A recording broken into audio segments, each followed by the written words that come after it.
ॐ अज्ञानतिमिरान्धस्य ज्ञानाञ्जनशलाकया चक्षुरुन्मिलितं येन तस्मै श्रीगुरुवे नमः।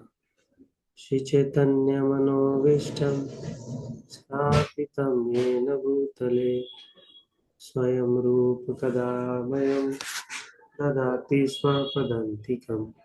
वन्देऽहं श्रीगुरो श्रीयुतपदकमलं श्रीगुरून् वैष्णवंश्च श्रीरूपं साग्रजातं सहगण रघुनाथान्वितं सजीवं साद्वैतं सावधूतं परिजनसहितं कृष्णचैतन्यदेवं श्रीराधा कृष्णपदान् सहगण ललिता श्रीविशाखान्वितांश्च हे कृष्ण करुणा सिंधु दीनबंधो जगतपते गोपेश गोपिका कांत राधा कांत नमस्तुते तप्त कांचन गौरांगी राधे वृंदावनेश्वरी वृषभानुसुते देवी प्रणमामि हरिप्रिय वाञ्छाकल्पतरुभ्यश्च कृपा सिन्धुभैव च पतितनां पावनेभ्यो वैष्णवेभ्यो नमो नमः।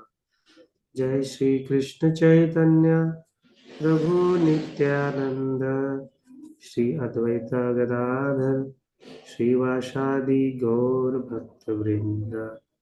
हरे कृष्णा कृष्ण कृष्ण हरे हरे, हरे राम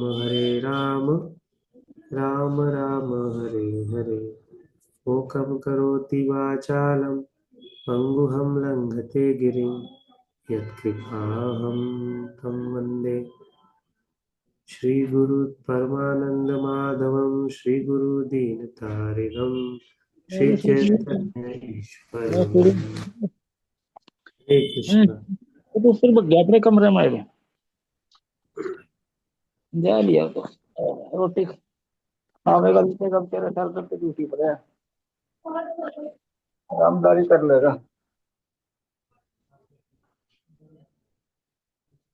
तो सभी भक्तों का स्वागत है श्रीमद् भगवद गीता की क्लास में। हम लोग 13वें अध्याय को शुरू किए थे, जिसमें अर्जुन ने भगवान से 6 प्रश्न पूछे। क्षेत्र, क्षेत्रज्ञ, प्रकृति, पुरुष, ज्ञान और ज्ञेय।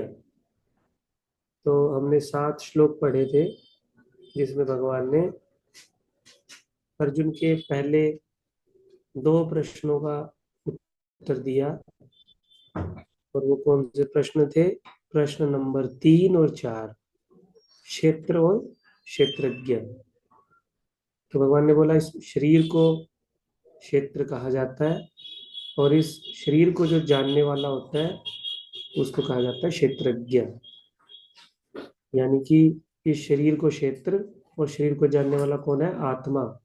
आत्मा को कहा जाता है क्षेत्रज्ञ। फिर भगवान ने बोला कि इस क्षेत्र में एक और क्षेत्रज्ञ है, जो है परमात्मा। तो 2 क्षेत्रज्ञ हो गए, आत्मा और परमात्मा। फिर अर्जुन ने प्रश्न पूछा कि दोनों में अंतर क्या है, आत्मा और परमात्मा में? तो भगवान ने बोला आत्मा जो है वो केवल अपने क्षेत्र के बारे में जानता है, केवल अपने, किसान जो है केवल अपने खेत के बारे में जानता है। लेकिन जो परमात्मा है वो सभी के क्षेत्र के बारे में जानता है। जो राजा है या जो गांव का सरपंच है, उस पे सारे जमीन के डॉक्यूमेंट होते हैं कि कौन सी जमीन किसके नाम है, कितने एकड़ किसके नाम है, कहाँ पे रास्ता है, कौन सी जमीन ऊंची है, कौन सी नीची है। वो राजा को या गांव के सरपंच को सब पता होता है। तो परमात्मा को सारे क्षेत्रों का पता है, और किसान को केवल अपने क्षेत्र का पता है। फिर हमने प्रभुपाद जी के तात्पर्य से जाना था अलग अलग प्रकार की चेतना, और कैसे ये जो कर्म क्षेत्र है ये कैसे बनता है 24 तत्वों से। वो सब हमने चर्चा किया था। तो अभी अर्जुन के एक और प्रश्न का भगवान उत्तर दे रहे हैं। अर्जुन ने पूछा था ज्ञान और ज्ञेय के बारे में मैं जानना चाहता हूँ। तो जब हमने क्षेत्र के बारे में पढ़ा, तो क्षेत्र को पढ़ के हमको एक बात समझ में आई कि जब हम इस शरीर रूपी क्षेत्र में आके बद्ध हो जाते हैं, तो हमारे कार्य की क्षमता, कार्य करने की क्षमता जो है वो क्षेत्र के अकॉर्डिंग लिमिटेड हो जाती है। हम केवल उतना ही सोच सकते हैं जितना हमारे क्षेत्र में हमें सोचने की अनुमति दी जाती है। मान लीजिए किसी को अगर जानवर का शरीर मिल गया, जानवर रूपी क्षेत्र मिल गया, मान लो कुत्ते का क्षेत्र मिल गया, तो कुत्ता जो है अपने शरीर के अनुसार ही कार्य कर सकता है। ऐसा नहीं है कि कुत्ता जो है वो हाथी का काम कर लेगा, या कुत्ता जो है वो शेर का काम कर लेगा। उसके कार्य की क्षमता उसके क्षेत्र के अकॉर्डिंग लिमिटेड हो जाती है। तो इसी प्रकार से हमको जो मनुष्य जीवन मिला, ये जो क्षेत्र मिला, ये मनुष्य जीवन मिलने से भी हमारी जो कार्य क्षमता है वो लिमिटेड हो जाती है। तो फिर अर्जुन भगवान से प्रश्न पूछता है। हम लोग उसको स्लाइड के माध्यम से देखते हैं।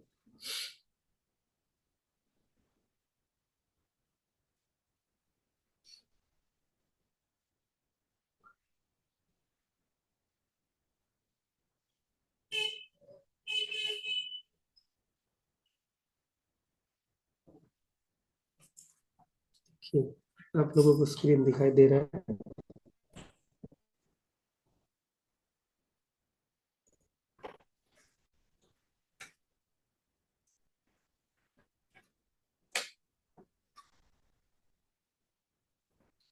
हरे कृष्णा प्रभु जी। दिख रहा है भोगी हरे कृष्णा। हम्म। तो बहुत सारे लोग जो है वो इंटरनेट में यही सर्च करते हैं कि भगवान ने हमको ऐसा क्यों बनाया, भगवान ने हमको सबसे अलग क्यों बनाया, भगवान ने मेरे को काला क्यों बनाया, भगवान ने मेरे को गोरा क्यों बनाया, मेरी नाक ऐसे क्यों है, मेरे बाल ऐसे क्यों है, मैं छोटा क्यों हूँ, मैं बड़ा क्यों हूँ। तो बहुत बार ऐसा गूगल में जब ऐसे लिखेंगे तो बहुत सारे ऑप्शन ऐसे आ जाते हैं। ये ऑप्शन इसलिए आ रहे हैं क्योंकि लोग जो है वो ये सब पूछते हैं गूगल से। तो सब लोग अपने आप को मिरर में देखते हैं और प्रश्न करते हैं कि मैं ऐसा क्यों हूँ। तो इसका उत्तर क्या है? हम लोग ऐसे क्यों हैं अपने जीवन में? अपने कर्मों के कारण। जिस प्रकार के हमने इच्छा की, जिस प्रकार के हम लोगों ने कर्म किए, उसी के अनुसार प्रकृति ने भगवान के सैंक्शन से, भगवान की परमिशन से हमको अलग अलग प्रकार की चेतना, अलग अलग प्रकार का मन, अलग प्रकार की बुद्धि, अलग प्रकार की इंद्रियां, अलग प्रकार का शरीर हमको दे दिया।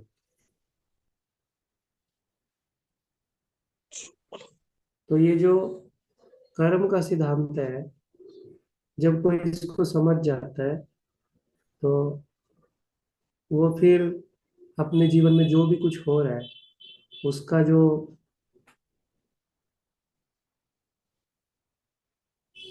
उसके जीवन में जो उतार चढ़ाव आ रहे हैं, उन उतार चढ़ाव को वो अपने कर्म के फल के अनुसार देखता है। हमारे जीवन में जो उथल पुथल हो रही है, हम लोग उसका एलिगेशन किसी दूसरे पे नहीं लगाते, भगवान पे नहीं लगाते। तो यहाँ पे बहुत सुंदर शिक्षा है। अगर हमको ये पता लगे कि हमारे जीवन में जो भी कुछ हो रहा है वो हमारे कर्मों के कारण हो रहा है, तो हमारे जीवन को देखने का हमारा नजरिया बदल जाता है। पढ़ लीजिए इसको कोई।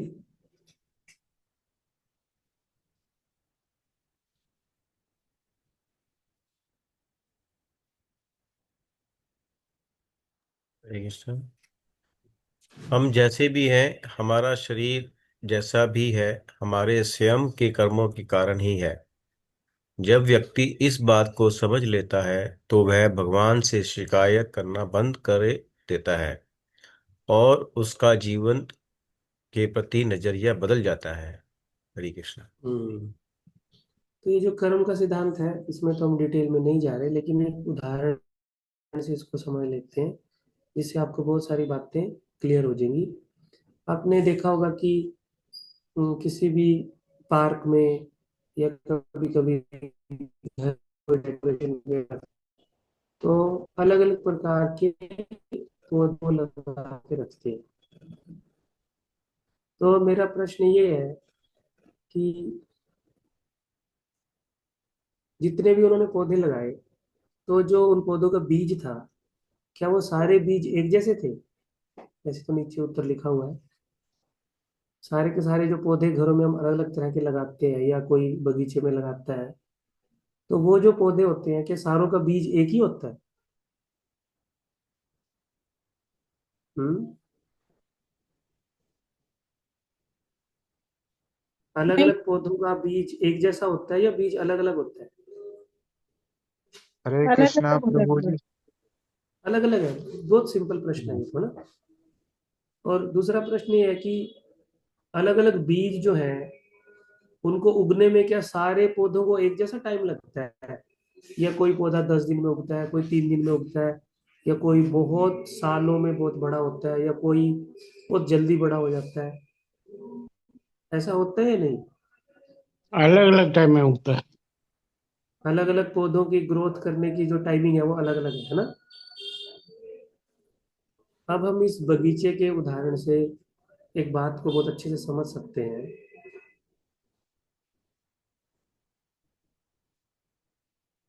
कि हमने भी अपने जीवन में अलग अलग प्रकार के कर्म किए, और उन कर्मों के कारण अलग अलग कर्म के बीज उत्पन्न हुए। उन बीजों को उगने में अलग अलग समय लगता है, पहली बात। और दूसरा, जो हमारे किए हुए कर्म है, वो करने से हमारे अलग अलग बीज बने हैं। तो हो सकता है कि किसी बीज से किसी प्रकार का पौधा निकलेगा, दूसरे बीज से दूसरे प्रकार का पौधा निकलेगा, तीसरे बीज से तीसरे प्रकार का पौधा निकलेगा। तो हमारे जीवन में जो कुछ भी हो रहा है, वो हमारे किए हुए कर्मों के फल के कारण हो रहा है। और जिस समय में हो रहा है, वो भी कर्मों के बीज के फल के कारण ही हो रहा है। क्योंकि अलग अलग बीज अलग अलग पौधा देगा, और अलग अलग समय में उसका रिजल्ट आएगा। जैसे मैं एक सिंपल उदाहरण से बताता हूँ। एक व्यक्ति है, किसी ने उसको थप्पड़ मारा, तो वो व्यक्ति अगर शांत है तो वो उसका थप्पड़ का जवाब नहीं देगा। फिर एक दूसरे व्यक्ति को उसने थप्पड़ मारा, जो थोड़ा सा गुस्सा है, तो वो उसको कुछ सुनाएगा। फिर एक तीसरे व्यक्ति को थप्पड़ मारा, जो ज्यादा गुस्से वाला है, वो तो उसको उल्टा थप्पड़ मारेगा। फिर चौथे व्यक्ति को थप्पड़ मारा, वो तो उसको थप्पड़ भी मारेगा, उसको चोट भी मारेगा, जीवन भर उसके पीछे पड़ा रहेगा। अब देखो, एक्टिविटी तो एक ही है। उस व्यक्ति ने चार अलग अलग लोगों को थप्पड़ मारा है, लेकिन उसका रिजल्ट अलग अलग आया। एक ने कुछ नहीं बोला, एक ने थोड़ा मुंह से गाली सुनाई, एक ने थप्पड़ मारा, और एक तो उसके पूरा जीवन उसके पीछे पड़ गया। कर्म तो एक ही किया उसने, लेकिन फल देखो, समय के अनुसार अलग अलग आया। जब अलग अलग लोगों से डीलिंग की तो अलग अलग प्रकार का फल आया। इसी प्रकार से हम अपने जीवन में जो भी कार्य करते हैं, जो भी कर्म करते हैं, उनका अलग अलग समय में अलग अलग प्रकार का फल आता है। तो ये कर्म का एक सिद्धांत है। तो उस कर्म के सिद्धांत के अनुसार ही किसी को कैसा क्षेत्र मिलता है, किसी को कैसा क्षेत्र मिलता है। अब प्रश्न ये है, क्षेत्र तो हमको मिल गया, जो हमने कर्म करना था कर दिया, लेकिन अभी सोल्यूशन क्या है? अभी इससे निकलना कैसे है? तो भगवान इसका सोल्यूशन बता रहे हैं। इससे हम निकल सकते हैं गुणों को विकसित करके, ज्ञान को विकसित करके। तो क्षेत्र की सीमाओं के पाए अर्जुन ने पूछा, और भगवान ने उत्तर दिया ज्ञान से। तो फिर अर्जुन ने पूछा कि ये ज्ञान कैसे प्राप्त होगा? तो अब भगवान 8वें श्लोक से इस ज्ञान के बारे में बता रहे हैं।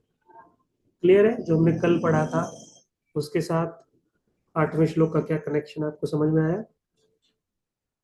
कि हमको अलग अलग प्रकार का क्षेत्र मिला है, और वो क्षेत्र हमको हमारे कर्म के अनुसार मिला है।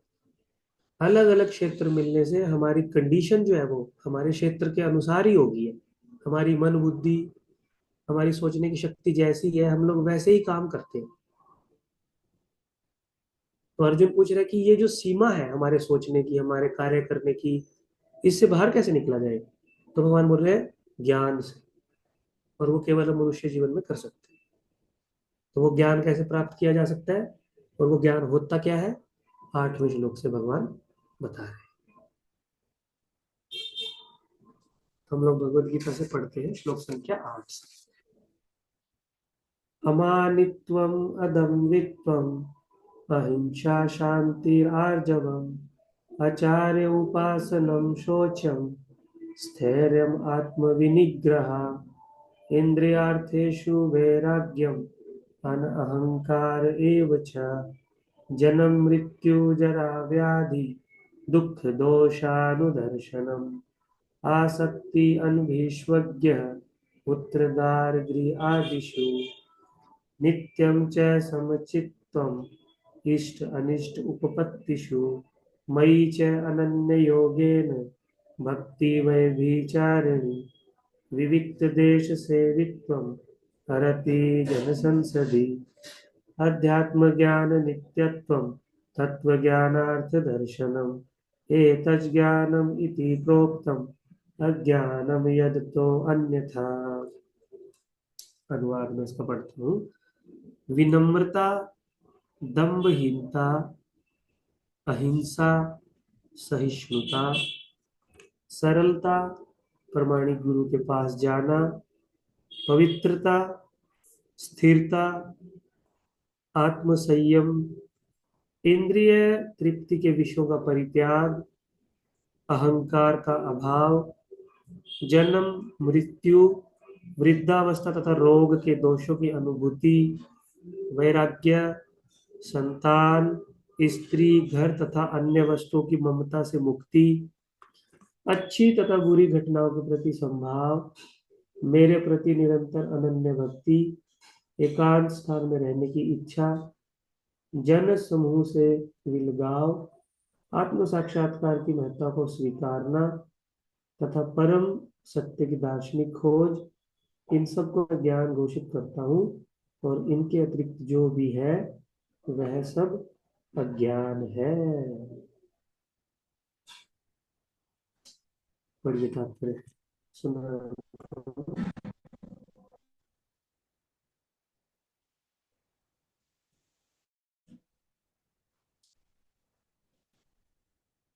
हरे कृष्णा। हाँ जय राधे माता जी, पढ़िए आप, फिर सुना जी पढ़िए। ठीक है, कोई भी पढ़िए, दोनों में से बहुत सारा शास्त्र है इसमें, बहुत सारा कुछ है। कभी कभी अल्पज्ञ लोग ज्ञान की इस प्रक्रिया को कार्य क्षेत्र की अंतःक्रिया अर्थात विकार के रूप में मानने की भूल करते हैं, लेकिन वास्तव में यही असली ज्ञान की प्रक्रिया है। यदि कोई इस प्रक्रिया को स्वीकार कर लेता है तो परम सत्य तक पहुंचने की संभावना हो जाती है। यह इसके पूर्व बताए गए 24 तत्वों का विकार नहीं है। यह वास्तव में इन तत्वों के पास से बाहर निकलने का साधन है। देहधारी आत्मा 24 तत्वों से बने आवरण रूप शरीर में बंद रहता है, और यहाँ पर ज्ञान की जिस प्रक्रिया का वर्णन है वह इससे बाहर निकलने का साधन है। ज्ञान की प्रक्रिया के संपूर्ण वर्णन में से 11वें श्लोक की प्रथम पंक्ति सर्वाधिक महत्वपूर्ण है। मयि चा अन्य अन्येन योगेन भक्ति व्याभिचारिणी। ज्ञान की प्रक्रिया का अवसान भगवान की अनन्य भक्ति में होता है। अतएव यदि कोई भगवान की दिव्य सेवा को नहीं प्राप्त कर पाता या प्राप्त करने में असमर्थ है तो शेष 19 बातें व्यर्थ है।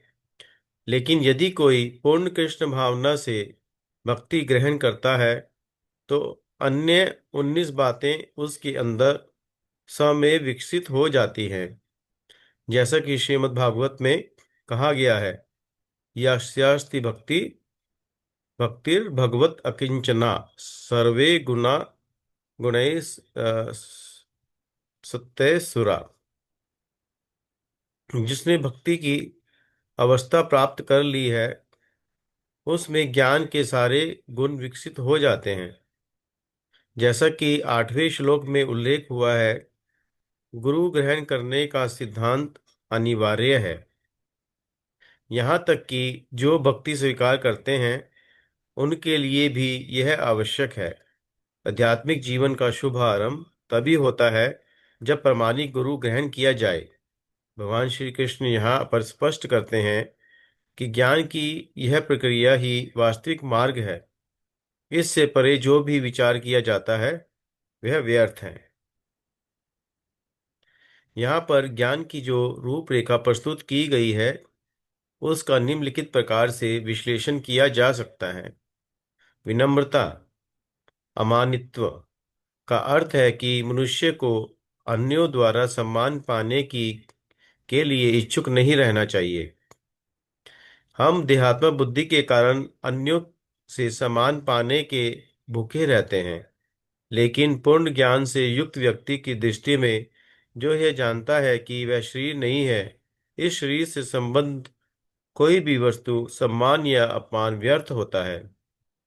इस भौतिक छल के पीछे पीछे दौड़ने से कोई लाभ नहीं है। लोग अपने धर्म में प्रसिद्धि चाहते हैं, अतः यह देखा गया है कि कोई व्यक्ति धर्म के सिद्धांतों को जाने बिना ही ऐसे समुदाय में सम्मिलित हो जाता है जो वास्तव में धार्मिक सिद्धांतों का पालन नहीं करता, और इस तरह वह धार्मिक गुरु के रूप में अपना प्रचार करना चाहता है। जहाँ तक आध्यात्मिक ज्ञान के वास्तविक प्रगति की बात है, मनुष्य को चाहिए कि वह अपनी परीक्षा करे कि वह कहाँ तक उन्नति कर रहा है। वह इन बातों के द्वारा अपनी परीक्षा कर सकता है।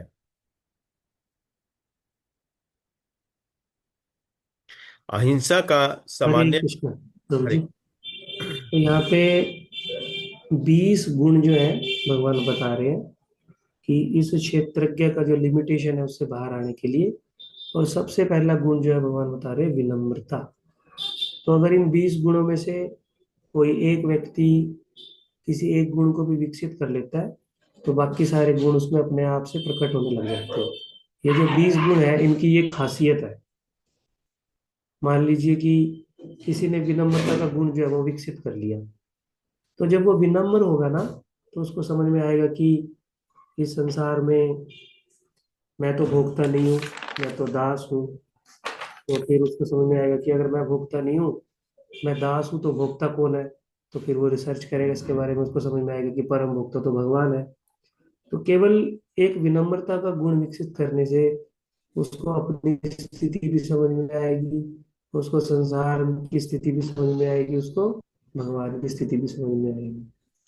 जैसे इसमें एक गुण है प्रमाणिक गुरु के पास जाना। तो अगर हमने ये गुण विकसित कर लिया, प्रमाणिक गुरु के पास हम गए, तो गुरु जो है हमको हर बात का ज्ञान दे देंगे, उससे भी हमको ज्ञान मिल जाएगा। ठीक है। लेकिन यहाँ पे एक बात समझना बहुत महत्वपूर्ण है कि इस संसार में दो प्रकार का ज्ञान होता है। हमने कल भी चर्चा किया था। प्रभुपाद ने बोला एक होता है आध्यात्मिक ज्ञान, जो आत्मा और परमात्मा का ज्ञान है, प्रकृति का ज्ञान है, उनके बीच में क्या संबंध है उसका ज्ञान है, उसको बोलते हैं आध्यात्मिक ज्ञान। और एक होता है भौतिक ज्ञान। तो भौतिक ज्ञान और आध्यात्मिक ज्ञान में बहुत अंतर है। मान लीजिए कि कोई कोई बहुत बहुत फेमस टीचर है, साइंस का। मान लीजिए कि कोई टीचर है फेमस बहुत, उसको सारी फिजिक्स केमिस्ट्री बहुत भौतिक रसायन विज्ञान बहुत अच्छे से आती है ना, उसके टिप्स पे है। लेकिन जरूरी नहीं है कि वो व्यक्ति चरित्र में बहुत ऊंचा होगा। हो सकता है कि वो बहुत बड़ा केमिस्ट्री का लेक्चरर होगा, लेकिन क्लास के बाद फिर वो सिगरेट पीता होगा। हो सकता है कि किसी को उस पूरे संसार के पूरे ब्रह्मांड की केमिस्ट्री पता होगा, लेकिन उसको अपने घर में कैसे रहना है, घर की केमिस्ट्री उसको पता नहीं होगा। तो भौतिक संसार का जो ज्ञान है या जो भौतिक ज्ञान है, उसका ये लिमिटेशन है। लेकिन ये जो आध्यात्मिक ज्ञान है, एक तो ये बाहर से लिया नहीं जाता, इसको विनम्रता से सुना जाता है, और सुन के जब भगवान हम पे कृपा करते हैं तो ये हमारे हृदय में प्रकाशित होता है। आध्यात्मिक ज्ञान किसी को आ गया, ये तभी माना जाता है जब वो उस ज्ञान के अकॉर्डिंग अपने जीवन में उसको जीने का प्रयास करता है, तभी बोला जाता है कि उस व्यक्ति को आध्यात्मिक ज्ञान आ गया। और भौतिक ज्ञान में क्या बोला जाता है, चाहे वो उसके अकॉर्डिंग जी रहा है चाहे नहीं जी रहा है, बस उसको आ गया ना दिमाग में और उसने मुंह से बोल दिया तो बोलेंगे इसको आ गया। लेकिन आध्यात्मिक जगत में ऐसा नहीं है। आध्यात्मिक ज्ञान आने का मतलब है व्यक्ति जब उसके अकॉर्डिंग अपना जीवन जीतता है तो उसको बोलते हैं कि उसको आध्यात्मिक ज्ञान आ गया। नहीं तो उसको बोला जाता है भगवत गीता के अकॉर्डिंग मिथ्याचारी, कि आध्यात्मिक ज्ञान बोल तो बहुत सारा रहा है लेकिन एक्शन में कुछ भी नहीं कर रहा, तो उसको बोला जाता है मिथ्याचारी। लेकिन भगवान यहाँ पे बोल रहे कि अगर इन 20 गुणों में से कोई विकसित करता है तो एक गुण विकसित करने अगर हम जाते हैं तो बाकी गुण जो है वो अपने आप उसमें विकसित होना प्रारंभ हो जाते हैं। तो आगे पढ़िए अमरजीत प्रभु जी। पहले जयराधे माता जी आप पढ़ लीजिए 2-3 पैराग्राफ, फिर अमरजीत प्रभु। अहिंसा, सहिष्णुता और सरलता, ये 3 पढ़ जी, लीजिए। हरे कृष्णा, दंडवत प्रणाम। सबको दंडवत प्रणाम। अहिंसा का सामान्य अर्थ तो वध वीडियो ना ऑफ है माता जी। सॉरी प्रभु जी। अहिंसा का सामान्य अर्थ वध ना करना या शरीर को नष्ट ना करना लिया जाता है, लेकिन अहिंसा का वास्तविक अर्थ है अन्यों को विपत्ति में ना डालना। देहात्म बुद्धि के कारण सामान्य लोग अज्ञान द्वारा ग्रस्त रहते हैं और निरंतर भौतिक कष्ट भोगते रहते हैं। अतएव जब तक कोई लोगों को आध्यात्मिक ज्ञान की ओर ऊपर नहीं उठाता, तब तक वह हिंसा करता रहता होता है। व्यक्ति को लोगों में वास्तविक ज्ञान वितरित करने का भरसक प्रयास करना चाहिए, जिससे वे प्रबुद्ध हों और इस भव बंधन से छूट सकें। यही अहिंसा है। सहिष्णुता, शांति का अर्थ है कि मनुष्य अन्यों द्वारा किए गए अपमान तथा तिरस्कार को सहे। जो आध्यात्मिक ज्ञान की उन्नति करने में लगा रहता है, उसे अन्यों के तिरस्कार तथा अपमान सहने पड़ते हैं। ऐसा इसलिए होता है क्योंकि यह भौतिक स्वभाव है। यहाँ तक कि बालक प्रहलाद को भी, जो 5 वर्ष के थे और जो आध्यात्मिक ज्ञान के अनुशीलन में लगे थे, संकट का सामना करना पड़ा था जब उनका पिता उनकी भक्ति का विरोधी बन गया। उनके पिता ने उन्हें मारने के अनेक प्रयत्न किए, किंतु प्रहलाद ने सहन कर लिया। अतएव आध्यात्मिक ज्ञान की उन्नति करते हुए अनेक अवरोध आ सकते हैं, लेकिन हमें सहिष्णु बनकर संकल्प पूर्वक प्रगति करते रहना चाहिए।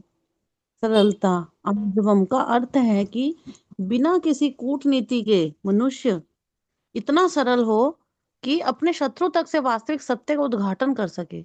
जहां तक गुरु बनाने का प्रश्न है, आचार्य उपासनम, आध्यात्मिक ज्ञान में प्रगति करने के लिए यह अत्यावश्यक है, क्योंकि बिना प्रमाणिक गुरु के यह संभव नहीं है। मनुष्य को चाहिए कि विनम्रता पूर्वक गुरु के पास जाए और उसे अपनी समस्त सेवाएं अर्पित करे, जिससे वह शिष्य को अपना आशीर्वाद दे सके। क्योंकि प्रमाणिक गुरु कृष्ण का प्रतिनिधि होता है, अतएव यदि वह शिष्य को आशीर्वाद देता है तो शिष्य तुरंत ही प्रगति करने लगता है, भले ही वह विधि विधानों का पालन ना करता रहा हो। अथवा जो बिना किसी स्वार्थ के अपने गुरु की सेवा करता है, उसके लिए सारे यम नियम सरल बन जाते हैं। हरे कृष्ण। तो ये सरलता और गुरु के आदेश को पालन करना, इससे रिलेटेड उपनिषदों में एक बहुत सुंदर दृष्टांत आता है। छांदोग्य उपनिषद में जबाल और सत्यकाम। एक बार एक बालक था जिसका नाम था सत्यकाम। तो सत्यकाम देखता था कि सारे बच्चे जो है वो गुरुकुल में शिक्षा ग्रहण करने के लिए जाते हैं, तो उसके मन में भी इच्छा प्रकट हुई कि मुझे भी गुरुकुल में जाके शिक्षा ग्रहण करनी चाहिए। तो पास के जगह में ही गौतम ऋषि का आश्रम था। तो सत्यकाम जो है वो अपनी माँ को बोलते हैं कि मुझे भी ऋषि ऋषि के आश्रम में पढ़ाई करने जाना है। तो उनकी माता बोलते ठीक है, जाओ गौतम ऋषि से जाके प्रार्थना करो। तो सत्यकाम जो है वो गौतम ऋषि के पास गए और उनको बोलने लगे, गुरुजी मुझे भी आप अपना शिष्य बना लो और मुझे भी शिक्षा देना प्रारंभ कर दो। तो गौतम ऋषि बोले कि इस कार्य के लिए मेरे पास तुम्हारे पिताजी को आना चाहिए था। जो एटिकेट है वो यही है कि बच्चे की शिक्षा के लिए गुरु से प्रार्थना करने के लिए माता पिता जाते हैं। ठीक है, तुम्हारी माता नहीं आ सकती तो कोई बात नहीं, लेकिन तुम्हारे पिताजी को मेरे पास ये प्रार्थना करने के लिए आना चाहिए कि हमारे बच्चे को शिक्षा दो। ये वैदिक कल्चर है। तो सत्यकाम बोला कि मेरे तो पिताजी है ही नहीं, मैंने तो अपने पिताजी को देखा ही नहीं। तो गौतम ऋषि बोले, फिर तो बहुत महत्वपूर्ण हो जाता है, तुम अपने पिता का नाम पता करके आओ, अपनी माँ से अपने कुल और गोत्र का पता करके आओ, तब मैं तुमको अपना शिष्य स्वीकार करूंगा। तो सत्यकाम जो है वो अपनी माता के पास जाता है, जिनका नाम होता है जबाला।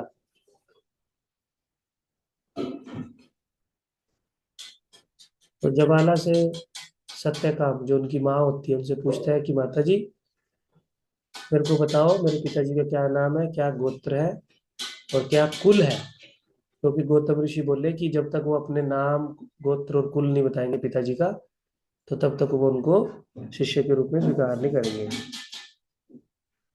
तो उनकी माता थोड़ी देर तो चुप रही, लेकिन फिर उन्होंने अपने पुत्र को बोला कि ऋषि को जाके बोलना कि मेरी माँ जो है वो तो एक दासी है और उसने बहुत सारे राजाओं का, बहुत सारे राजकुमारों के यहाँ पे सेवा की है, और सेवा करते करते पता नहीं किस राजकुमार से या किस राजा से उसका संग हुआ है, उनके संग से मेरा ये पुत्र, जिसका नाम मैंने सत्यकाम रखा है, ये हुआ है। तो ऋषि को बोला कि मेरी माँ को भी नहीं पता कि तुम्हारे पिता का क्या नाम है। तो गौतम ऋषि के पास जब सत्यकाम जाता है, वो तो बहुत सरल है, और ऋषि जब उनसे पूछते हैं कि बताओ तुम्हारे पिताजी का क्या नाम है, तुम अपनी माता से पूछ के आए, तो उन्होंने जो अपनी माता से कहानी सुनी थी कि पता नहीं, मेरी माँ को ही नहीं पता कि मेरे पिताजी कौन है और किस राजा से उनका संग हुआ है, उससे मेरा जन्म हुआ है, तो एज इट इज गौतम ऋषि उन्होंने बोल दी। तो गौतम ऋषि ने जब ये सुना तो वो बहुत आश्चर्यचकित हुए और उन्होंने बोला कि तुम मेरे शिष्य बनने के लिए सबसे ज्यादा योग्य हो, और उन्होंने उनको ब्राह्मण की उपाधि दी। तुम बोला कि तुम्हारा जो कुल है वो ब्राह्मण है, क्योंकि ब्राह्मण में ही ये सरलता का गुण होता है कि एज इट इज, जो जिसे सुना वो उसको एज इट इज बोल देता है। तो यहाँ से हम लोग सरलता को समझ सकते हैं। और दूसरा यहाँ पे आया गुरु के निर्देशन में कार्य करना। तो गौतम ऋषि फिर सत्यकाम की परीक्षा लेते हैं, और सत्यकाम जो है अपने ऋषि को बोलता है कि गुरु जी आप तो, अब तो आपने मुझे स्वीकार कर लिया है, अभी मुझे को आप ब्रह्म की शिक्षा दो। तो गौतम ऋषि क्या करते हैं, अपनी गौशाला में से 400 गायें, जो सबसे दुर्बल गायें होती है, कमजोर गायें होती है, उनको सत्यकाम को दे देते चराने के लिए। और सत्यकाम उनको जंगल में लेके जाता है, और वो मन ही मन में सोचता है, बहुत दिन बीत जाते हैं जब, मन ही मन में सोचता है, अरे मैंने तो गुरु जी से प्रश्न पूछा था मुझको ब्रह्म विद्या का ज्ञान दे दो, गुरु जी ने मेरे को ये दुर्बल सी 400 गायें दे दी और इनको चराने का काम दे दिया, ये क्या किया गुरु जी ने। लेकिन गौतम ऋषि पे सत्यकाम को विश्वास था, और उन्होंने बोला ठीक है, गुरु जी ने जो काम दिया है मुझे वही करना है, मुझे ज्यादा सोचना नहीं। तो बहुत दिन जब बीत गए, फिर से उसके मन में प्रश्न आया गायों की सेवा करते हुए, मुझे ब्रह्म विद्या का ज्ञान होना चाहिए, लेकिन गुरु जी ने मेरे को गायें दे दी। तो उनके इस डिटर्मिनेशन को देख के वायु देवता जो है वो बैल के रूप में आए, और वायु देवता ने उनको ब्रह्म विद्या के बारे में बताया। लेकिन फिर भी उनकी जिज्ञासा शांत नहीं हुई। तो फिर एक हंस आया उड़ता हुआ, हंस ने सत्यकाम को ब्रह्म विद्या दी, फिर भी उनकी जिज्ञासा शांत नहीं हुई। फिर एक चिड़िया आई, और एक चिड़िया ने सत्यकाम को आके ब्रह्म विद्या दी। और बहुत दिन जंगलों में घूमने के बाद जब सारी की सारी गायें जो है हेल्थी होगी, तो सत्यकाम सारी गायों को लेके गौतम ऋषि के आश्रम में गए। और जब गौतम ऋषि ने सत्यकाम को देखा तो गौतम ऋषि ने बोला, अरे ब्रह्म विद्या जानने के बाद तुम्हारे चेहरे पे तो बहुत नूर आ रहा है, तुम्हारा चेहरा तो बहुत चमक रहा है। तो सत्यकाम बोला, नहीं नहीं नहीं, मुझे ऐसी ब्रह्म विद्या नहीं चाहिए गुरुजी, मुझे आप ब्रह्म विद्या का ज्ञान दो, तब जो है वो ब्रह्म विद्या मेरे हृदय में टिकेगी।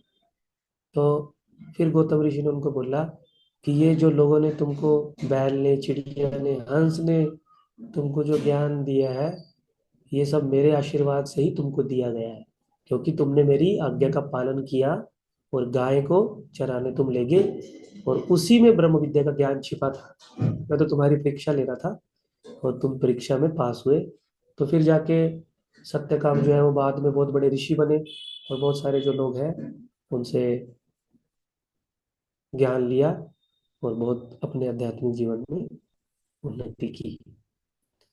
तो ये छांदोग्य उपनिषद में सत्यकाम और जबाल की गौतम ऋषि के साथ कहानी आती है। तो सरलता से संबंधित, और गुरु जो हमको बोलते हैं उसी को पालन करने में हमारी आध्यात्मिक उन्नति है, उससे संबंधित हम इस शिक्षा को समझ सकते हैं।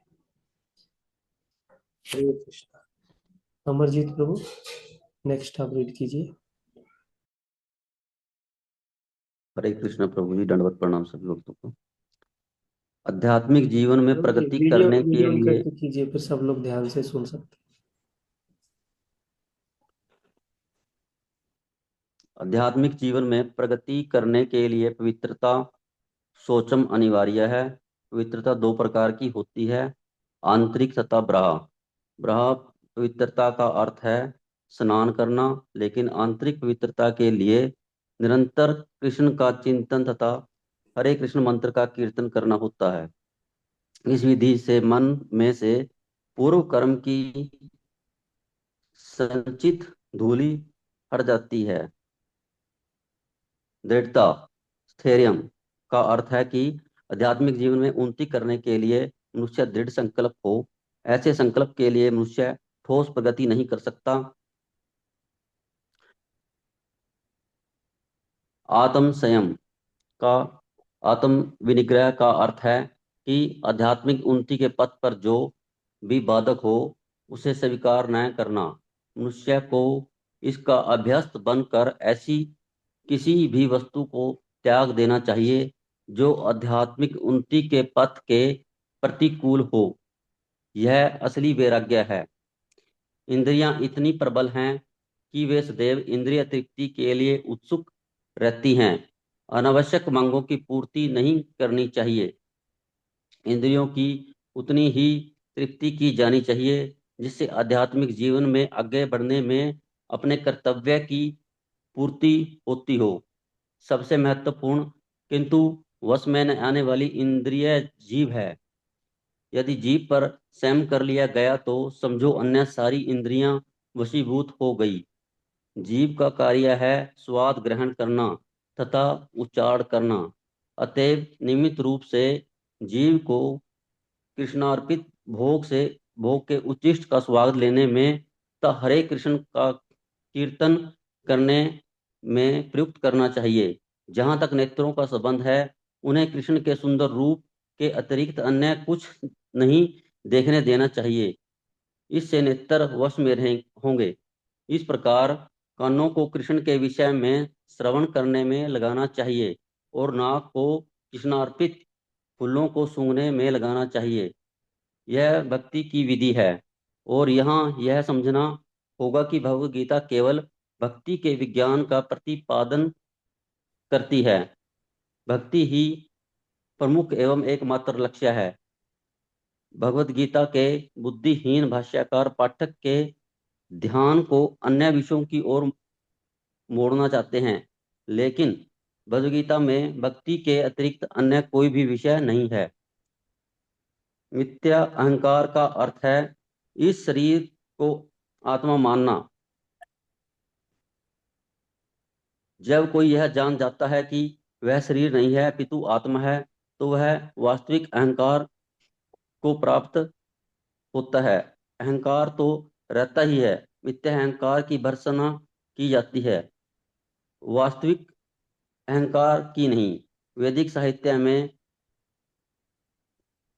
कहा गया है कि अहम ब्रह्मस्यामि, मैं ब्रह्मा हूँ, मैं आत्मा हूँ, मैं हूँ ही आत्म भाव है, और यह आत्म साक्षात्कार की मुक्त अवस्था में भी पाया जाता है।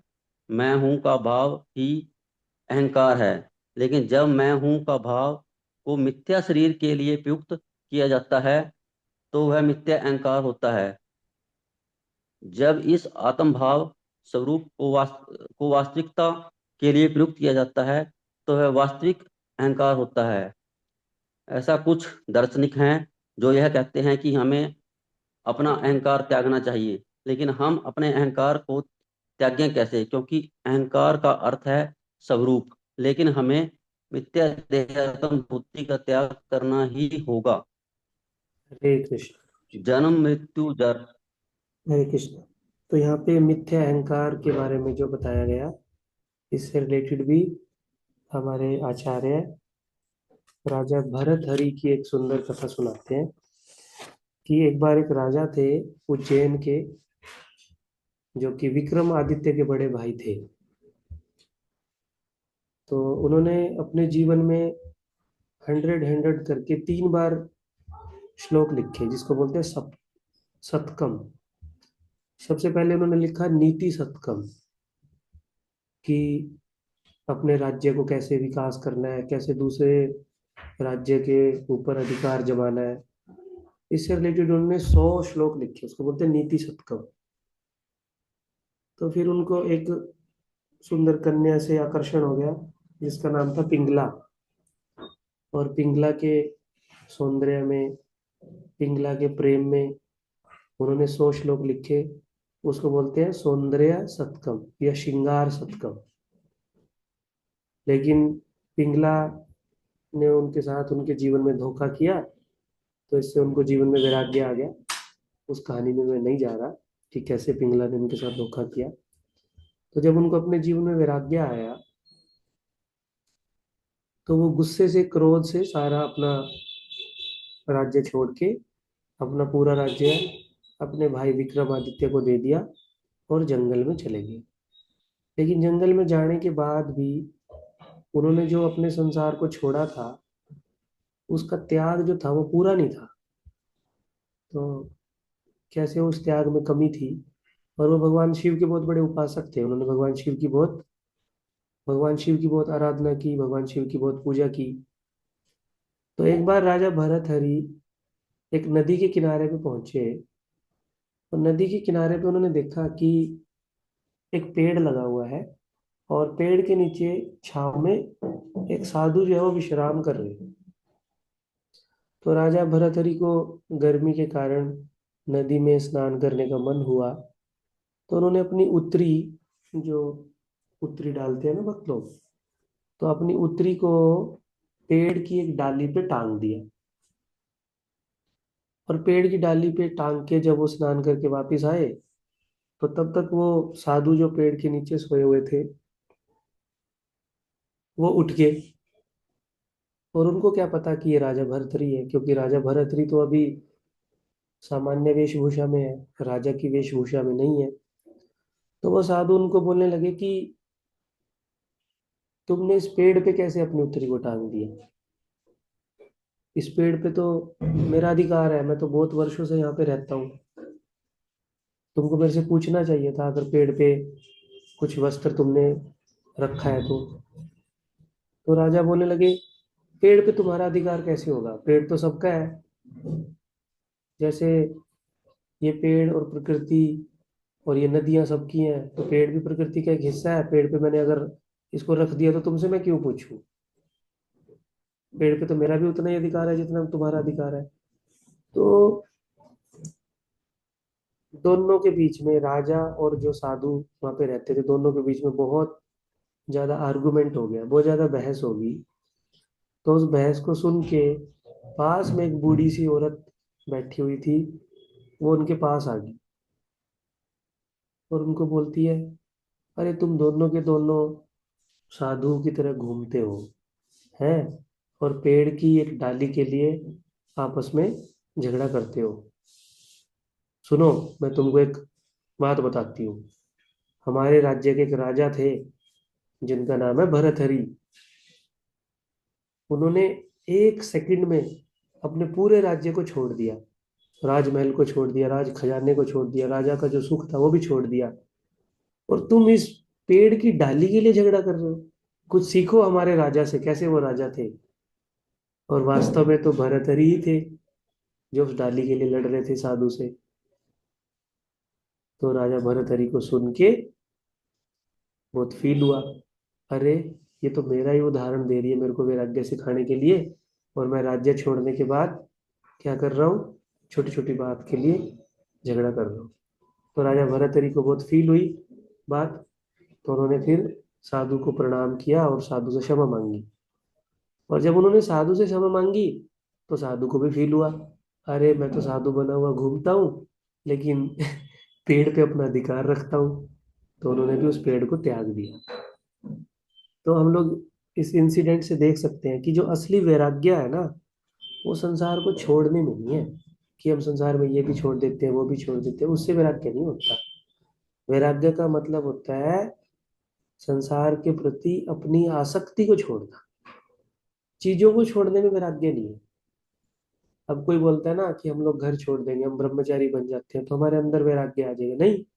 हो सकता है कि उधर में घर में छोड़ा है प्रॉपर्टी को, और इधर में मंदिर में आके अपना कब्जा करने लगे, तो इसको वैराग्य थोड़ी बोलेंगे।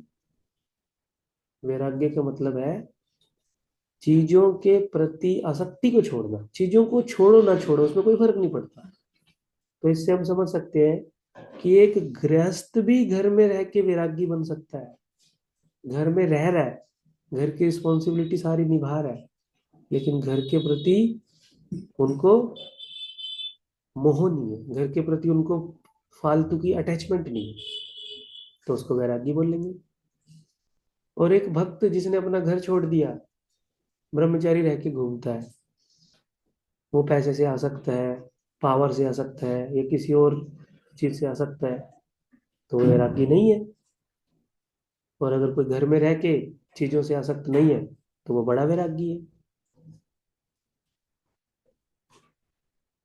इसलिए चैतन्य महाप्रभु के जो पार्षद थे ना, ज्यादातर गृहस्थ थे। तो ऐसे बोला जाता था, महाप्रभु भक्तगण वैराग्य प्रधान, जार देखी तुष्ट होन गौर भगवान। महाप्रभु के भक्त जो है वो ज्यादातर गृहस्थ थे, लेकिन वैरागी थे, असली वैरागी थे। और जिनको देख के महाप्रभु बहुत खुश होते थे। इतना खुश महाप्रभु साधुओं को देख के खुश नहीं होते थे जितना महाप्रभु अपने वैरागी गृहस्थ शिष्यों को देख के खुश होते। ठीक है, तो हमको प्रिंसिपल लेना चाहिए। एक्सटर्नल चीज में गलती हो सकती है ना। तो यहाँ से हम देख सकते हैं कि राजा ने संसार छोड़ दिया, लेकिन मिथ्या अहंकार को नहीं छोड़ा कि मैं राजा हूँ, मेरे को कैसे इसने मना कर दिया पेड़ पे कपड़े रखने से। आगे पढ़िए। जन्म मृत्यु तथा जरा। और जन्म कोई पढ़ना मृत्यु चाहिए? जरा। हाँ, अभिजीत प्रभु आप एक पैराग्राफ पढ़िए, फिर उसके बाद दूसरे भी कोई हैंड रेज कर सकते हैं और रीड कर सकते जी प्रभु जी। हैं। जन्म मृत्यु जरा तथा व्याधि को स्वीकार करने के कष्ट को समझना चाहिए। वैदिक ग्रंथों में जन्म के अनेक वृत्तांत हैं। श्रीमद् भागवत में जन्म से पूर्व की स्थिति, माता के गर्भ में बालक के निवास, उसके कष्ट आदि का सजीव वर्णन हुआ है। यह बलिवंती समझ लेना चाहिए कि जन्म बहुत कष्टपूर्ण है, क्योंकि हम यह भूल जाते हैं कि माता के गर्भ में हमें कितना कष्ट मिला है। अतएव हम जन्म तथा मृत्यु की पुनरावृत्ति का कोई हल नहीं निकाल पाते। इस प्रकार मृत्यु के समय भी सभी प्रकार के कष्ट मिलते हैं, जिनका उल्लेख प्रमाणिक शास्त्रों में हुआ है। इनकी विवेचना की जानी चाहिए। जहाँ तक रोग तथा वृद्धावस्था का प्रश्न है, सबों को इनका व्यवहारिक अनुभव है। कोई भी रोगग्रस्त नहीं होना चाहता, कोई भी बूढ़ा नहीं होना चाहता, लेकिन इनसे बचा नहीं जा सकता। जब तक हम जन्म, मृत्यु, जरा तथा व्याधि के दुखों को देखते हुए इस भौतिक जीवन के प्रति निराशावादी दृष्टि को नहीं बना पाते, तब तक आध्यात्मिक जीवन में प्रगति करने के लिए कोई प्रोत्साहन नहीं रह जाता। हरे कृष्ण प्रभु जी। हरे कृष्ण प्रभु जी, थैंक यू। हाँ जतिन प्रभु।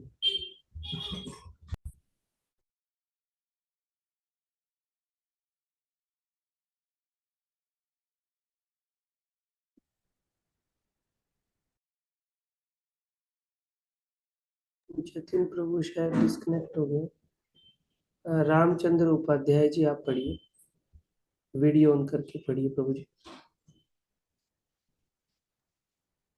प्रभु जी, इस समय मेरे पास पुस्तक नहीं है, हम कहीं बाहर हैं। अच्छा, अंजलि माता जी आप पढ़ना चाहेंगे?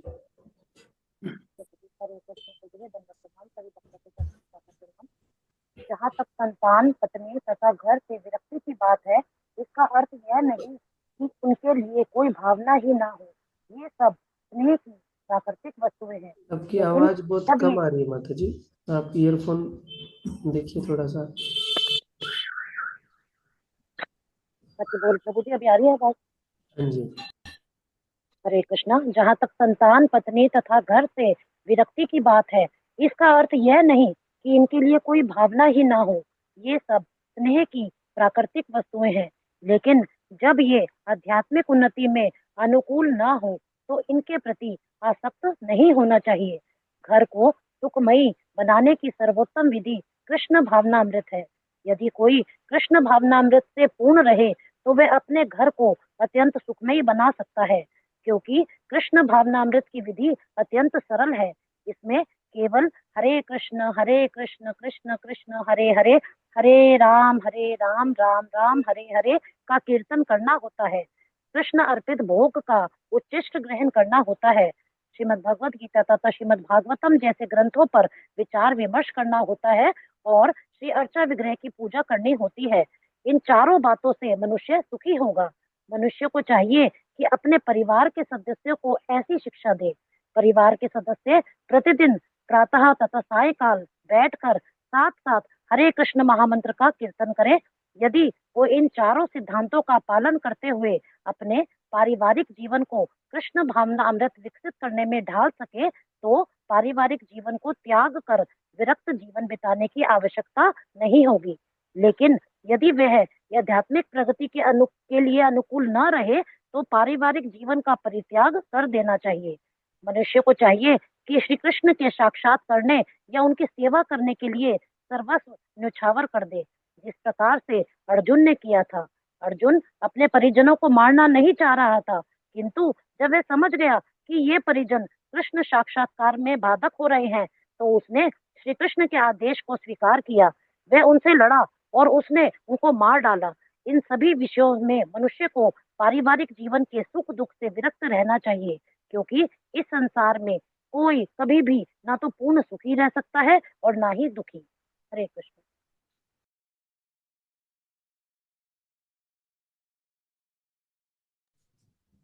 हरे कृष्ण।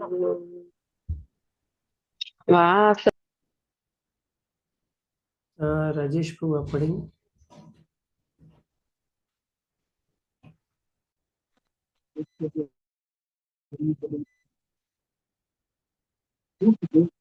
जीवन को सूचित करने वाले हैं, जिसका तो चाहिए कि इन्हें कहना सीखे।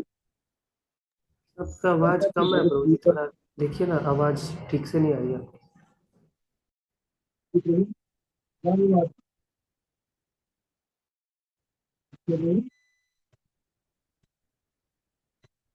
नहीं अभी भी नहीं आ रही मेरे पास तो।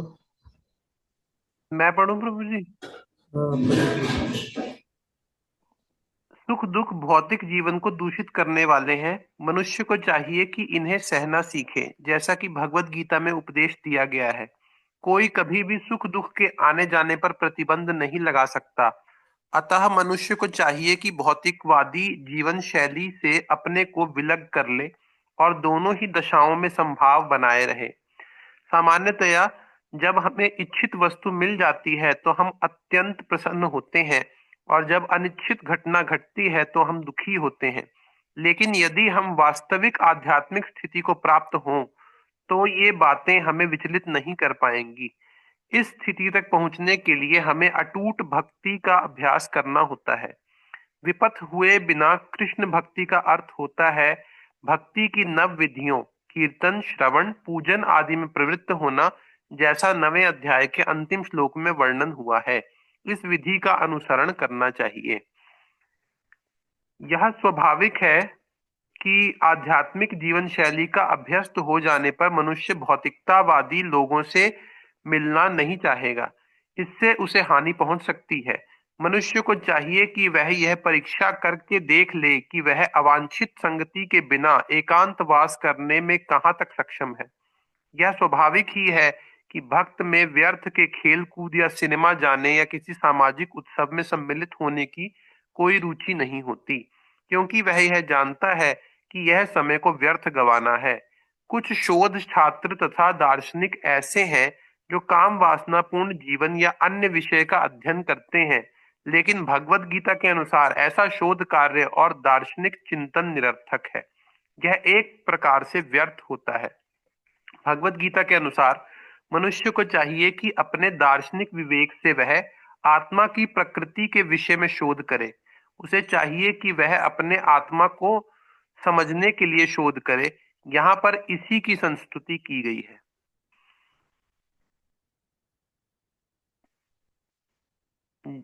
जहां तक आत्म साक्षात्कार का संबंध है, यहाँ पर स्पष्ट उल्लेख है कि भक्ति योग ही व्यवहारिक है। ज्यों ही भक्ति की बात उठे तो मनुष्य को चाहिए कि परमात्मा तथा आत्मा के संबंध पर विचार करे। आत्मा तथा परमात्मा कभी एक नहीं हो सकते, विशेषतया भक्ति योग में तो कभी नहीं। परमात्मा के प्रति आत्मा की यह सेवा नित्य है, जैसा कि स्पष्ट किया गया है। अतएव भक्ति शाश्वत नित्य है। मनुष्य को इसी दार्शनिक धारणा में स्थित होना चाहिए।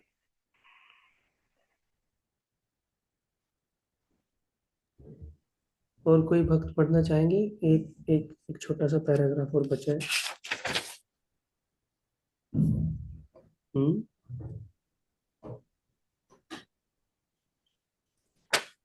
ठीक है, मैं पढ़ता हूँ इसको। श्रीमद् भागवतम 1:2:11 व्याख्या की गई है।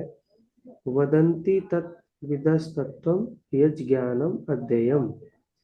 जो परम सत्य के वास्तविक ज्ञाता है वे जानते हैं कि आत्मा का साक्षात्कार 3 रूपों में किया जाता है, ब्रह्म, परमात्मा तथा भगवान। परम सत्य के साक्षात्कार में भगवान पराकाष्ठ होते हैं। अतः मनुष्य को चाहिए कि भगवान को समझने के पद तक पहुंचने और भगवान की भक्ति में लग जाए। यही ज्ञान की पूर्णता है। विनम्रता से लेकर भगवत साक्षात तक की विधि भूमि से चलकर ऊपरी मंजिल तक पहुंचने के लिए सीढ़ी के समान है। यानी जो आत्म साक्षात्कार है वो सीढ़ी का सबसे ऊपरला हिस्सा है, और सीढ़ी का सबसे निचला हिस्सा क्या है? व्यक्ति को विनम्र होना। विनम्रता से हमारे जो आत्म साक्षात की सीढ़ी है उसका प्रारंभ होता है, वो शुरुआत होती है। जब तक कोई विनम्रता से गुरु की शरण ग्रहण नहीं करता या विनम्रता से सेवा, श्रवण, ये सब क्रियाएं नहीं करता, तो तब तक वो आत्म साक्षात्कार जो इस पायदान में सबसे ऊपर की सीढ़ी है उस तक नहीं पहुंच सकता। इस सीढ़ी में कुछ ऐसे लोग हैं जो अभी पहली सीढ़ी पर है, कुछ दूसरी पर, तो कुछ तीसरी पर। किंतु जब तक मनुष्य ऊपरी मंजिल पर नहीं पहुंच जाता जो कि कृष्ण का ज्ञान है, तब तक वह ज्ञान की निरंतर अवस्था में ही रहता है। यदि कोई ईश्वर की बराबरी करते हुए आध्यात्मिक ज्ञान में प्रगति करना चाहता है तो उसका प्रयास विफल होगा। यह स्पष्ट कहा गया है कि विनम्रता के बिना ज्ञान संभव नहीं। अपने को ईश्वर समझना सर्वाधिक गर्व है। यद्यपि जीव सदैव प्रकृति के कठोर नियमों द्वारा ठुकराया जाता है, फिर भी वह अज्ञान के कारण सोचता है कि मैं ईश्वर हूँ ज्ञान का शुभारंभ अमानवित्व या विनम्रता से होता है।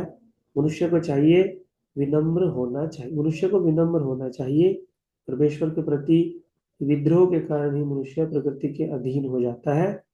मनुष्य को इस सच्चाई को जानना और इससे विश्वस्त होना चाहिए। यहाँ पे श्लोक संख्या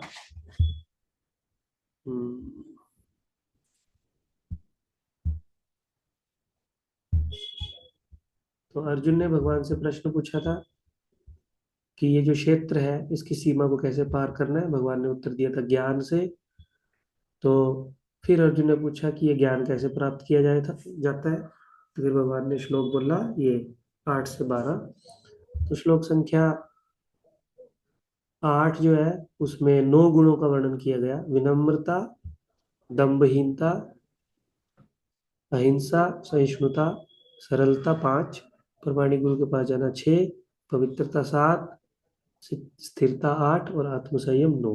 तो पहले श्लोक में 9 गुण जो है वो बताए गए, 9 ज्ञान की विधि जो है वो बताई गई, और फिर आगे के श्लोकों में 9 से 12 तक 11 गुण और बताए गए।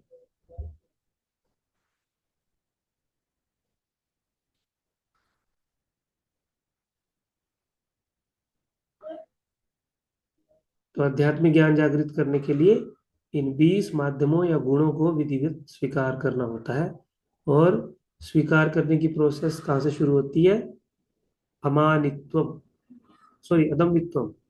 बिना किसी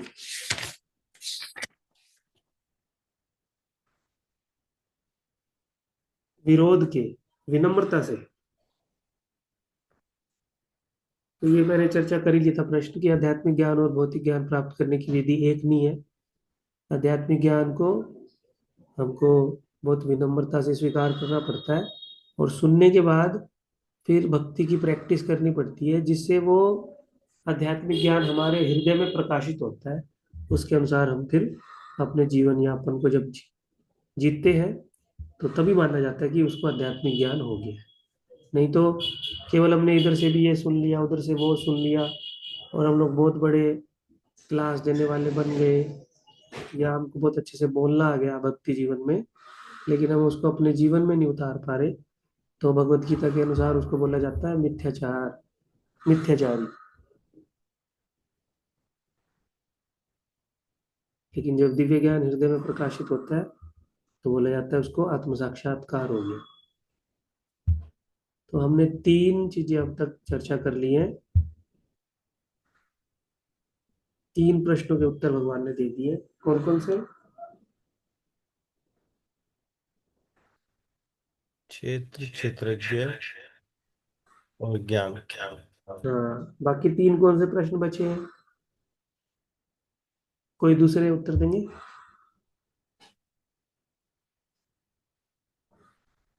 हाँ माता जी। हरे कृष्ण प्रभु जी, धन्य प्रणाम। प्रभु जी, प्रकृति, पुरुष और ज्ञेय। हाँ, तो अगले मंडे को हम ज्ञेय और फिर उसके बाद प्रकृति और पुरुष 2 दिन में ये क्लास खत्म कर देंगे। और कल मैं क्लास नहीं ले पाऊंगा कल भी, क्योंकि हम लोग अभी गुजरात में हैं।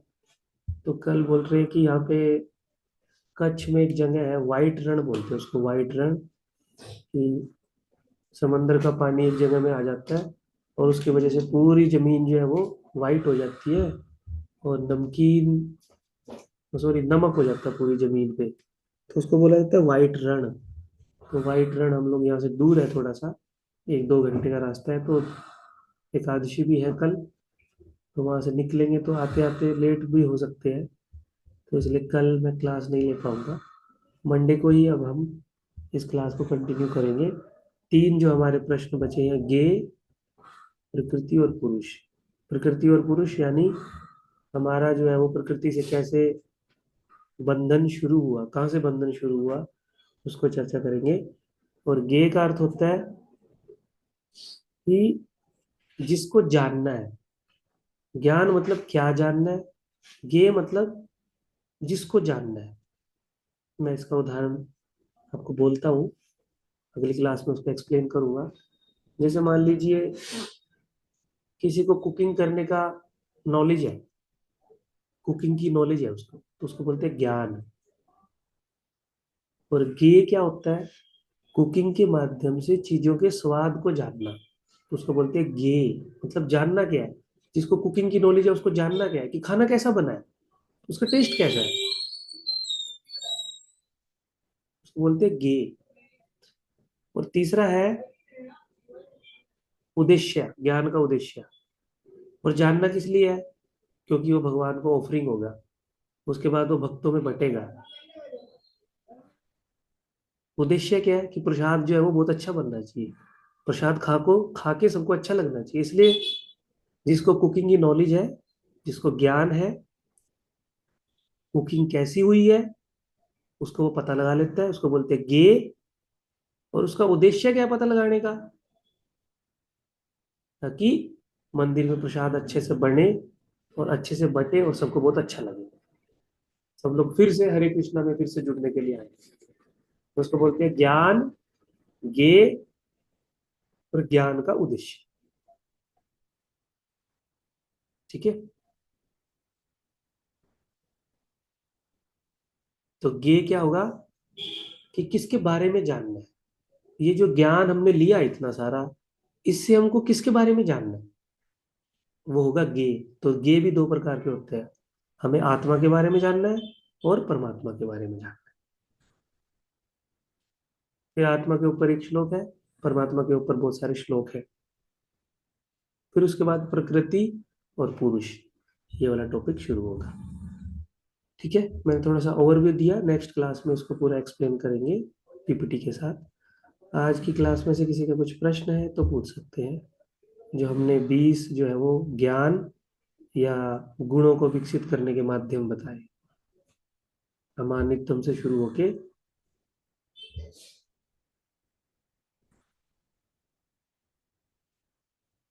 आत्म साक्षात्कार तक। हाँ, अंजलि माता जी।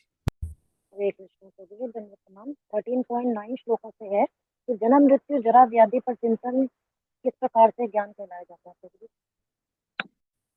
क्या जन्म मृत्यु जरा व्याधि दुख दोषानुदर्शनम, दर्शनम का अर्थ है कि ये चीज हमको हमेशा स्मरण में रहे, है ना। स्मरण में नहीं रहती ना, तो जब हमारे हमेशा हृदय में ये रहेगा कि हमको इस संसार को छोड़ना है, हमको इस संसार को छोड़ना है, तो हमारा जो इस संसार को डील करने का तरीका है वो बहुत अलग हो जाएगा।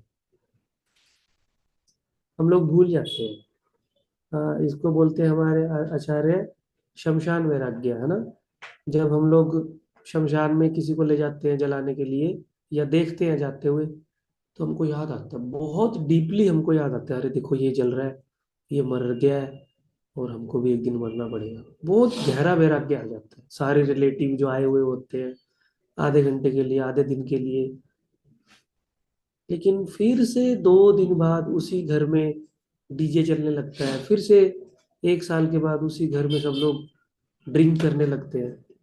सब भूल जाते हैं कि हमारे फैमिली का मेंबर जिसको हम इतना प्रेम करते थे वो हमारे बीच में नहीं है, उसका गम सब भूल जाते हैं। इसको बोलते हैं कि उनको जन्म मृत्यु जरा व्याधि का दर्शन नहीं। और दर्शन का अर्थ होता है कि हमेशा उनके स्मरण में रहता है। जब भी वो कुछ करते हैं, किसी से गुस्सा करते हैं, किसी के प्रति अपराध करते हैं, तो उनको स्मरण में आता है, अरे मैं ये सब क्यों कर रहा हूँ, ये संसार तो टेम्परेरी है, हम लोगों को तो एक दिन सब कुछ छोड़ के जाना है। तो उसको बोलते हैं दुख दोषानुदर्शनम, मुझे एक दिन बूढ़ा ही हो जाना है, मैं क्यों अभी यंग एज में इतनी अपनी धाक जमाने की कोशिश कर रहा हूँ ना, मैं क्यों अपनी सुंदरता पे इतना मान कर रहा हूँ, मैं तो एक दिन बूढ़ा ही हो जाऊंगा, मैं तो एक दिन बीमार होना ही पड़ेगा।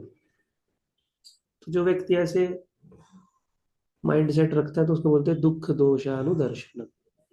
ठीक है माता जी। जी प्रभु जी। प्रभु जी 13.10 में जैसे बताया समाभाव का गुण, तो प्रिय और अप्रिय परिस्थितियों में समाभाव को किस प्रकार से अत्यधिक विकसित किया जाए? हाँ, प्रिय और अप्रिय में यही, हम लोग जब अपने सतोगुण को जितना ज्यादा विकसित करेंगे ना, जैसे मैंने उदाहरण दिया, एक व्यक्ति को थप्पड़ मारा, लेकिन उसको लग रहा है कि मुझे सह करना चाहिए, मैं झगड़ा क्यों करूं, तो उसको रिएक्ट नहीं करता, क्योंकि उसमें सतोगुण की मात्रा ज्यादा है। तो जैसे जैसे हम लोग अपने भक्ति के अंगों में और सुधार लाएंगे या भक्ति के अंगों को और गहराई से पालन करने का प्रयास करेंगे ना, तो हमारे हृदय में सतोगुण का विकास होगा। सतोगुण का विकास होने से हम लोग अप डाउन जब हमारे जीवन में आएंगे, सुख दुख जब हमारे जीवन में आएंगे, मान अपमान जब हमारे जीवन में आएंगे ना, उनको हम लोग आसानी से सहन कर सकते हैं, आसानी से उनमें से पार हो सकते हैं। और जितना ज्यादा सतोगुण की कमी होगी, रजोगुण तमोगुण ज्यादा होगा, तो हम सुख में बहुत ज्यादा खुश होंगे और दुख में बहुत ज्यादा दुखी होंगे और अपने आसपास के लोगों को भी दुखी कर लेंगे, है ना। घूम फिर के सारी बात का उत्तर वही आ जाता है, हम लोगों को अपनी भक्ति में उन्नति करनी है, बाकी चीजें अपने आप उसके साथ कनेक्टेड है।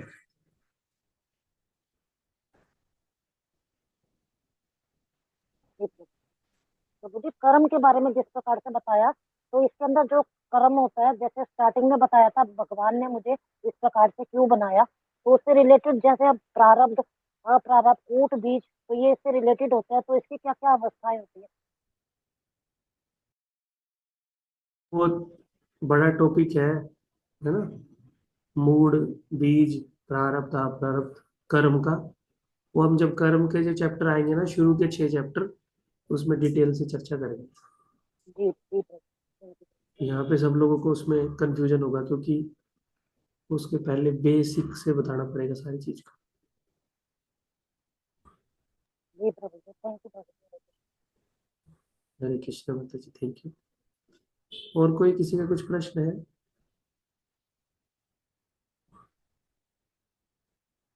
हरे कृष्णा। श्रील प्रभुपाद की जय। भगवद गीता यथारूप की जय। तो नेक्स्ट मंडे से हम लोग हमारे क्लास को कंटिन्यू करेंगे। सबका बहुत बहुत धन्यवाद। हरे कृष्ण। हरे कृष्णा गुरु जी, धन्यवाद, धन्यवाद गुरु जी।